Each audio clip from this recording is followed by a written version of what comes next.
Hi everyone, it's Katrin Parker.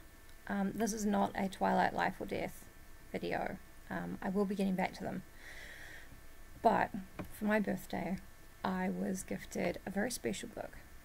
And I would like to start a new reading series where I'll just alternate chapters of this and Twilight, and you will see why. This is called Awoken by Serra Elinsen. The tagline is, "In dreams he came," and he okay, I'm just going to read you the back. "In his house at Rillier, great Cthulhu lies dreaming of her." Yes, it is a Cthulhu high school romance gifted to me by @JoshuaMartian, who is a deeply weird person and a great friend. Thank you, Josh. And the back reads, "What would you do if you discovered you were the only one in the world with the hidden power to keep it from utter annihilation? What if you had no idea what that power might even be? Andromeda Slate."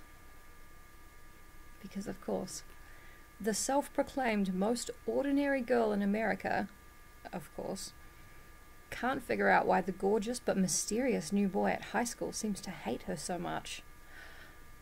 I'm just going to stop saying of course, because it couldn't have anything to do with the strange dream she had the night before he first showed up in class, could it? The dream where the very same boy rescued her from a giant green tentacled sea monster? And it couldn't have anything to do with that time she read aloud from that ancient tome of eldritch magic, the Necronomicon, could it?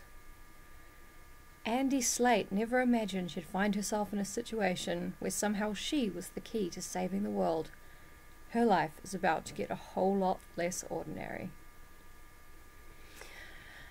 So you understand why I could not, keep this to myself. I've read the prologue. I'll read the prologue for you now, but the rest of it I'm going to read blind on camera, just like I'm doing Twilight Life or Death. So, let's just plunge into the prologue, entitled Crashing. And we're starting on a dream sequence, which is classic. The preternatural landscape was descended upon by fog. Everything around me was hidden in misty grey. Even my own senses seemed distant, as if someone else were feeling for me. I stood on stone, ankle deep on shallow water.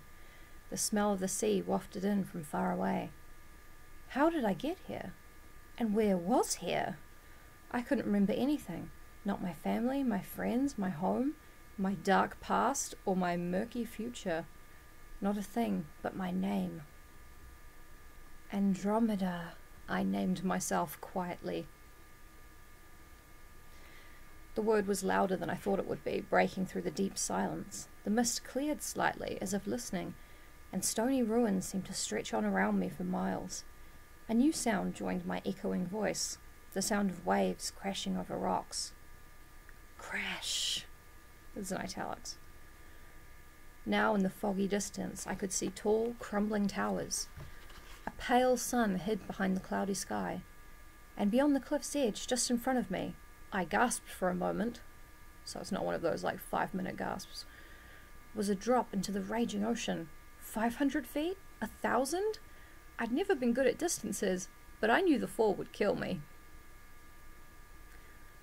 I took a few steps back, each one violating that sacred silence with another soft splash. Below, the waves. Crash.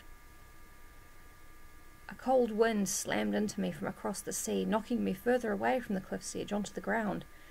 My head spun for a few delirious moments, and my hands grasped at the smooth, slippery stone to push myself up.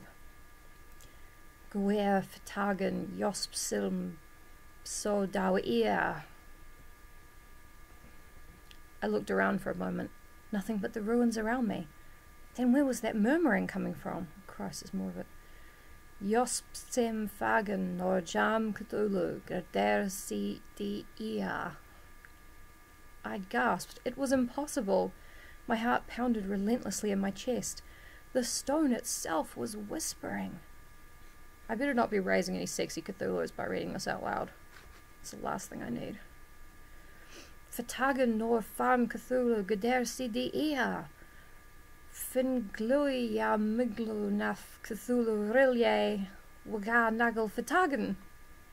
And then I heard something echoing in the distance. A reply. It was a mighty roar from the depths, like the proudest of whale songs given form.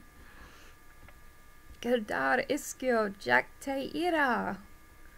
The proudest of whale songs. It was so beautiful. Even though I didn't understand what the words meant, they sang to me. It was a song of freedom and release, of overwhelming joy and individuality. When it ended, the silence came back and I felt emptier than I ever had before. There's more. Fergal numia crafis per cluum nakpui. The song came back suddenly, longer and more triumphant. It was the sweetest sound I'd ever heard. The voice of an angel. You know, it sounds like Count Jim Moriarty to me. Sapristi yako. Anyway, that's not in it. Sign wow. Shashok. Throd. Cthulhu I. And this is all in caps. The ground shook again. I was so lost in that most beautiful of songs that once again I fell to the stone. I peered up from the ground and marveled. The ocean itself opened up below me, and rising from it, a vision in glistening emerald, was a gargantuan creature most people might call monstrous. Even through the mist I could make out what looked to be huge, grasping squid tentacles upon its face, and enormous wings unfurling from its back. Its muscled body was like a man's. Oh, he's muscular Cthulhu. Its muscled body was like a man's, but strange and green-hued in the distance. Yet for all of the peculiar features, its eyes were the most strange and wonderful of all. They were black, but not black, all colours and no colours, shining and lightless, warm and cold, loving and hating, good and evil, joyful and sorrowful. It was like looking into two glistening orbs of eternity, except on a cyclopean creature of wonder, naturally. I feel like I'll save my feelings till the end of the prologue. Crash, crash, crash. The creature waded through the ocean with slow thighs. Oh, it's really saucy. Its eternity orbs focused on tiny little me. I assume it's eternity orbs or its eyes and not like its balls. Over the rolling sea it towered above even my magnificent cliff. I watched with bated breath as it grew closer, closer, now close enough to crouch down before me and stare, sizing me up. How big is this thing supposed to be? There was suddenly a burst of light and wind that knocked me to the ground. My eyes flooded with flashes of colour as I tried to look before me. Oh! Oh my! On the stone, standing above me, was a boy. Or he looked like a boy, but how could he be? Yeah, don't assume, bitch. How could someone so perfect be a mere human? He had long, unkempt black hair, so black that it glistened almost blue in the misty light. It whipped about in the wind like a dark flag. He looked down at me with intense green eyes, eyes that seemed strangely familiar. Behind him, the monster was gone. Where was it now? This bitch is not quick on the uptake. Human, he muttered at me. His voice seemed to echo from everywhere at once, and yet it came from nowhere but him. Why art thou upon this isle? Art thou a servant of Azathoth? I began, but my voice was caught in my throat. He was so intimidating, and yet... Oh, it's getting good. My eyes made a trail down his lean, muscled chest, following droplets of water down his strong body. He's like a Greek god, I thought, in a line definitely not stolen from Twilight. Answer me, mortal, he roared. I winced. No, I squeaked nervously. I don't even know who Azimuth is. Dost thou not know Azathoth, mortal? Said the boy derisively. Derisively? Derisively? Sound off in the comments, hit that like button. I find that hard to believe. Indubitably hard to believe. He turned around to stare out over the ocean, his hair tossing droplets of water. I stared intently at him. "Who are you?" I asked carefully, startled by my own bravery. "Who art I?" He stared into the distance. "That is not a revelation for a weak mortal such as thou." "But—" He turned around. His passionate eyes burned with viridian rage. "Begone, dreaming human! Leave me to my thoughts!" He's just not that into you. The stone beneath me crumbled into slabs and the ocean vanished. The towers fell in upon themselves and the sun dissolved beneath the grey mist. And I was falling too. Down, down, down, down. Page break. Tilda. Down, down, down. Straight into my bed with a thump. I lay still for a minute, panting, drenched in sweat. The dream had felt so real. The crashing of the waves, the smell of the salt water, the monstrous creature, and him. The boy. The otherworldly boy with his bewitching emerald eyes, his shiny black hair, his perfect body. The way he looked out across the ocean, as if all the world were his. The way he looked at me, as if I were his. Sigh, I exhaled aloud. Okay, so this isn't in, like, italics or anything. This is in quote marks.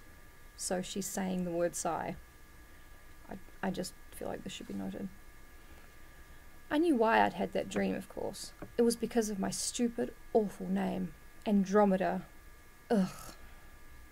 A sacrifice, a myth, a constellation, and the bane of my existence. I loathed it, and shortening it to Andy didn't help much. Sometimes I wondered how I ever made friends with a name like Andromeda, the chained princess.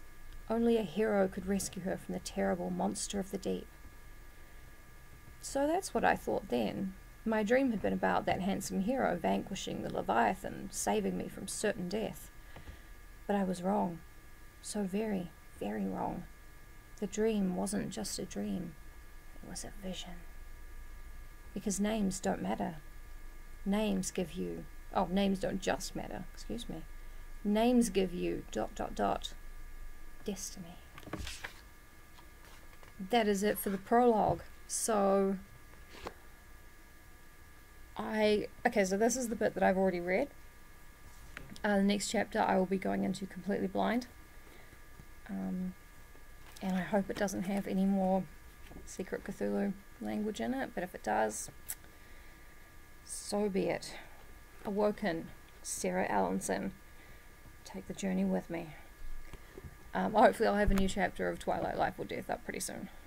Okay, thank you for watching. Follow me on Twitter if you want to, at John_Snow_420. And I don't know, like, send me money through PayPal or something so I can get a better camera and some lights in here or something. Bye. Uh-oh, where's the stop button?